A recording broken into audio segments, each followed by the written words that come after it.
ஸ்வீடனில் இந்த மாதிரி உப்பில் ஊற வச்ச சாப்பாடு தாங்க நிறைய சாப்பிடுவாங்க. ஃபெர்மெண்டட் ஃபுட்ஸ் தான் வந்து நிறையா சாப்பிடுவாங்க. நான் வந்து ஃபஸ்ட்டு பார்த்தப்ப என்னடா இறாலெல்லாம் வந்து பச்சையாக சாப்பிட்றாங்க அப்படின்னு பார்த்தேன். ஆனால் இது எல்லாமே வந்து ஸ்மோக்டு. இது எல்லாமே பயங்கர காஸ்ட்லி. 99.57 போட்டிருக்குல்ல, அதெல்லாம் க்ரோன்ஸு. இது தாங்க ஃபேமஸான சால்மன் மீன். இது வந்து அப்பப்போ ஆஃபர் போடுவாங்க. அது ரொம்ப நல்லது. இது வந்து க்ரே ஃபிஷ்ஷு. இதுவுமே வந்து ஒரு சீசனுக்கு வந்து வாங்கி பச்சையாக சாப்பிடுவாங்க. சில பேர் வந்து அவனில் வச்சு குக் பண்ணி வந்து சாப்பிடுவாங்க. இது வந்து ரொம்ப ஃபேமஸான இது. அதுக்கப்புறம் பார்த்திங்க அப்படின்னா பேக்கரி ஐட்டம்ஸ்.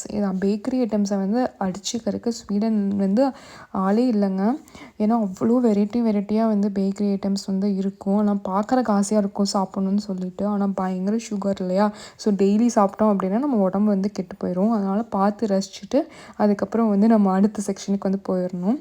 இந்த மாதிரி வீடியோஸ் எல்லாம் வந்து உங்களுக்கு பிடிச்சிருந்துச்சுன்னா சப்ஸ்கிரைப் அண்ட் ஃபாலோ பண்ணி வச்சுக்கோங்க.